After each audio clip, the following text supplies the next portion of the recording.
Alright guys, welcome back. Special episode this time. Today, I'm going to pick up the new project.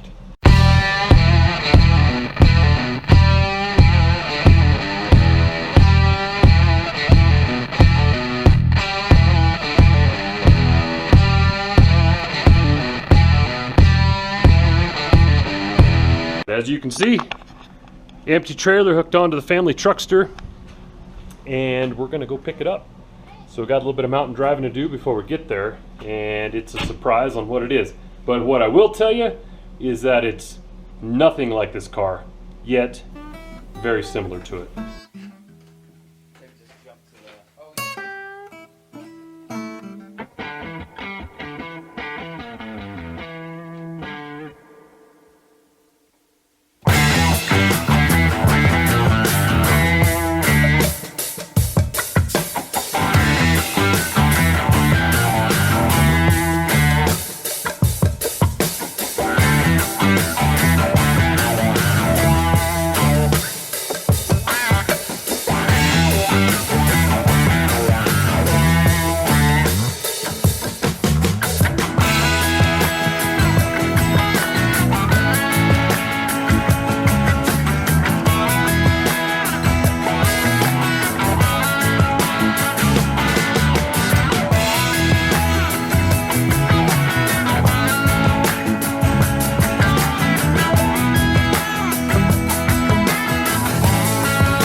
Alright guys, we made it here to Colorado. Well, the western side of Colorado where my parents live. And I'm a mess. I've been working today because yesterday this thing started giving us fits on the way over. And having goofy oil pressure problems, which I'm sure have to do with that pressure sending unit. So I ended up replacing that sending unit, changing the oil in it. I think it's good to go now, but what a pain that became. But that's not what we're here to talk about today. We're here to talk about the new project. So, is that it? No. That's my brother's 64 Nova project that he's working on. Is that it? No. That's my dad's 32 Ford, which you guys, if you don't remember, I'll put a little link up over here to a video from a few weeks back, a couple months back, to where we took this thing out and did a little testing on it, checked it out. Ooh, I don't know if we actually have video of us testing on it. Maybe that's for a future video. But yeah, there it is, man. You guys have to leave some comments. Tell me what you think about this bad boy. It is every bit as awesome and as mean as it looks. That's not what we're here for. We're here to check out the new project. So let me do a little digging around here and see what I can find. All right. So here we are at the undisclosed location behind my dad's shop, where my real next project has been hiding for a few years now. 49 Chevy pickup, chop top, nice bodywork on the cab, Mustang 2 front suspension. Needs to be finished. This one needs to get done. This has been the next project for a while until something else popped up. So this, as awesome as it is not the next project. Okay, in the shop, you guys remember this guy, my 73 Nova, my high school car. This thing is awesome, and it's just sitting here waiting to be taken back home and driven.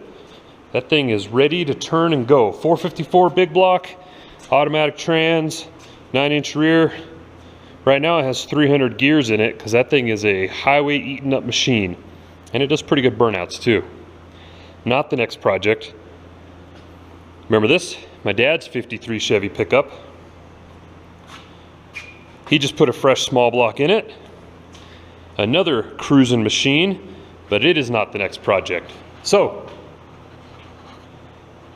everybody is wondering what the next project is, and would you believe it if I told you I bought a Willys? There it is.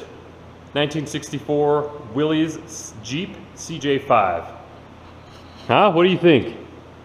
I told you, it's nothing like the Model A, yet very similar to the Model A. I mean, check it out. Open top, simple configuration, lightweight. I've been looking for one of these things for a long time. All right, guys. So yeah, as much as I wish that my new project was a 41 Willys coupe, man, that just isn't in the cards, right? That costs way too much money and isn't as practical as this thing is. If you guys have seen some of my other videos, you see I live up in the mountains and on a dirt road, and man, I've just been looking for a good old Jeep to have to throw the kids in, go for rides in. And this thing came along, and it is perfect. We've been driving around here a little bit and just having a good time. It's fun. Let's take a look. One of the reasons this thing's up on the rack is, well, I can show you here. This thing marks its territory. And if we do a little poking around here, we can see it's on this oil pan. So, while I'm over here at my parents' house for the weekend, I'm going to take advantage of this opportunity to go ahead and put a new gasket on this oil pan. We'll put some fresh oil in it and a new filter up on top. And once we get it down off the rack, we'll do a walkthrough and I'll show you this whole thing. All right, so follow along here as I did a little bit of maintenance on this thing. Okay, so you guys can kind of see what I'm facing here. It's really fun having this thing up on the rack. We'll do a walk around on it later. But what's going on is it's leaking out my oil pan gasket. So I ordered all that stuff, had it shipped here, is waiting for me along with the Jeep. So I got to come in here. This should be pretty easy. I'm going to rip this pan off. What I'm working on is what's called the F-head engine, not flyhead.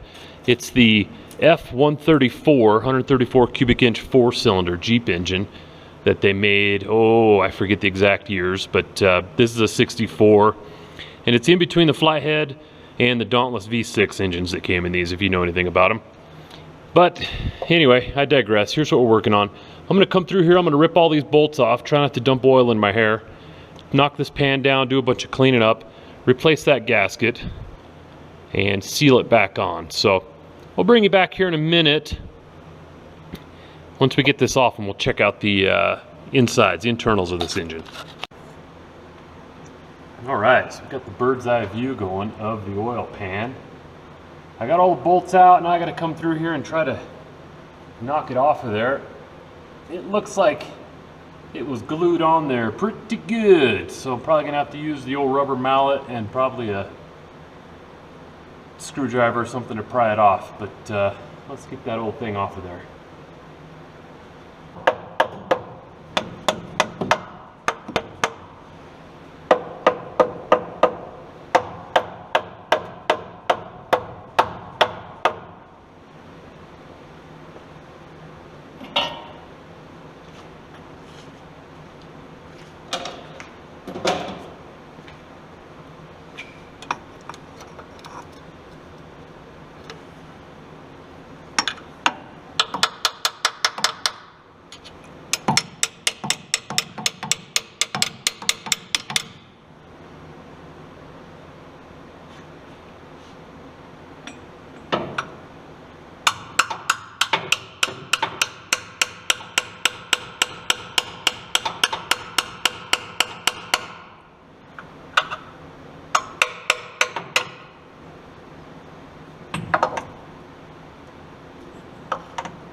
Well, I don't know how it's leaking out of there if it can't come off of there.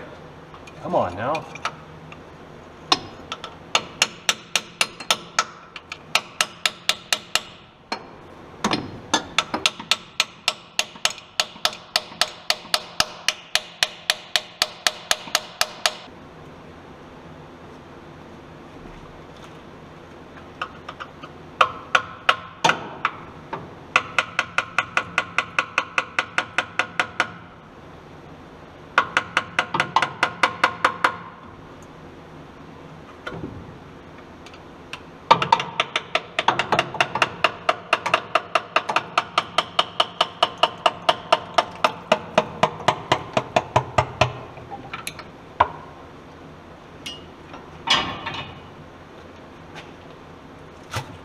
There we go.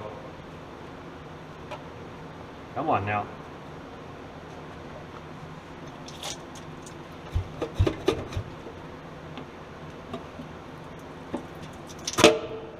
Haha. Oh, that's not good. Oh, actually that is. Look at that. That's awesome. Uh-huh. Well. All right. Let's check this thing out.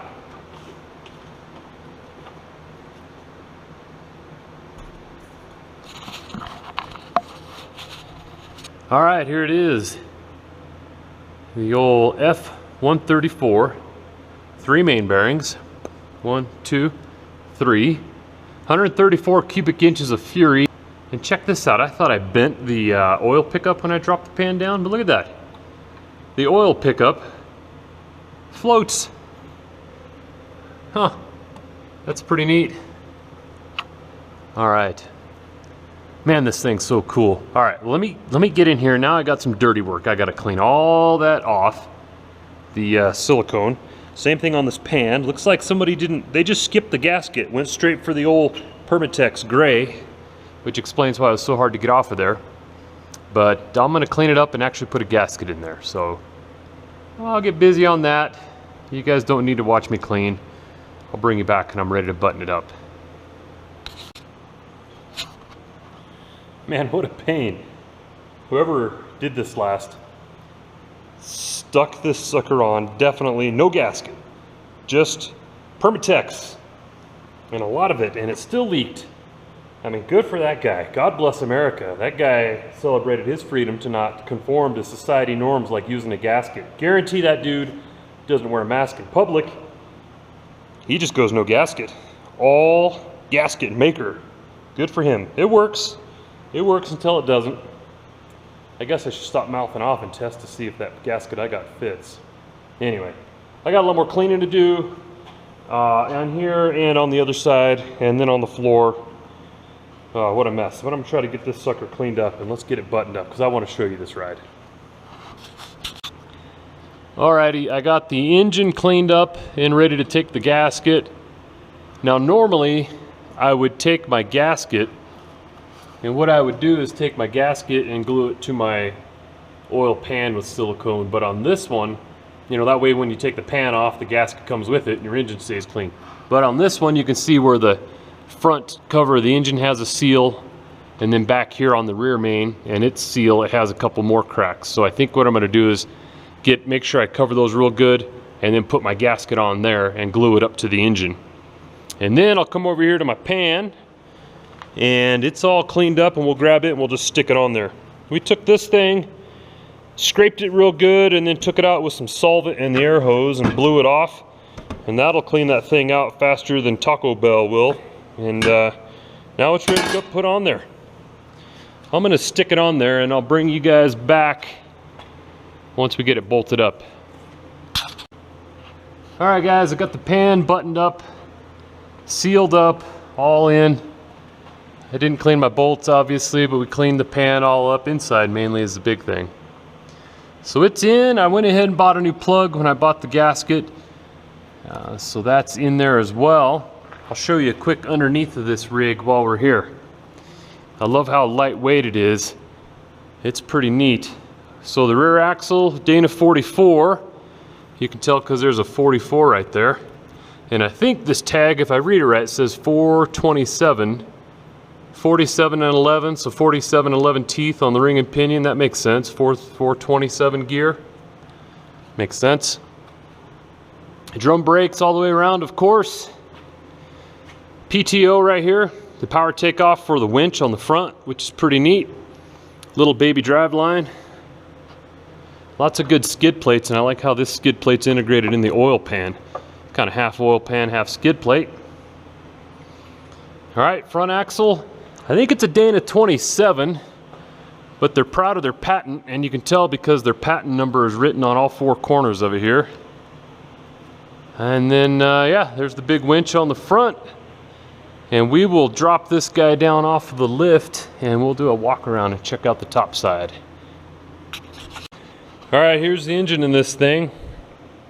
134 cubic inches, F-head. They call it the F-head because the intake valve is in the head, and the exhaust valve is in the engine. So sort of kind of like a flathead, but not. Overhead valve, flathead kind of combined, I guess. But 134 cubic inches, and it rated at 72 horsepower. Stock original. This one's got a 12 volt alternator on it, 12 volt battery, upgraded. But the original old oil bath intake, or air cleaner. And then of course the canister style oil filter, which is what I'm about to do right now, is to swap that guy out. We'll pull that out, drop the new insert in. We'll dump 5 quarts of oil, good oil, racing oil, as in high zinc, because it's old. And then we'll call this one complete for now, and then we'll roll it outside and walk around. All right. Well, we raided my dad's parts bin, the swap meet pile, and found 2 sets of shocks, front and rears, that work on this thing. So I've been struggling, and we wrestled those guys on, but that's pretty good. So not only got a new Jeep, got new shocks on it as well. I'll give you guys the walk around. You can see it had a bunch of, a big old contraption on the back, but we pulled that off, cleaned it up. You can see that thing is good, not rusty. Like I said, I think underneath that driver pillar poking through here is about the only rust this thing's got. Obviously, late model seats, I'd like to replace those with some old original style ones. Actually, like the ones in my Model A would be good. But nothing fancy. Old school PTO winch on the front. I mean, this dude's original. Original. A little bit of chrome. not bad. Whole bunch of sticks to operate it. I've tried out the low range 4-wheel drive. It works great. Anyway, there you have it. So that's it. That's the new project. This thing probably won't be, probably won't be making too many videos of it. I don't intend on modifying it, but I think it's a great candidate for me to learn how to do a little paint maybe one of these days. Maybe I'll be taking it apart one of these winters and putting some rhino lining on the inside or something. Maybe do a paint job. Who knows? I don't know. My intent right now is to put the kids in it and go enjoy it. As you can see, my son already put the fuzzy dice in the windshield. So hope you like it. Follow along. If you want to see more of this, put some comments down there. We'll be back to the Bad Hombre here on the next one as we try to get that thing finished up and on the road. So in the meantime, like, share, subscribe, all that good stuff. We'll see you guys later.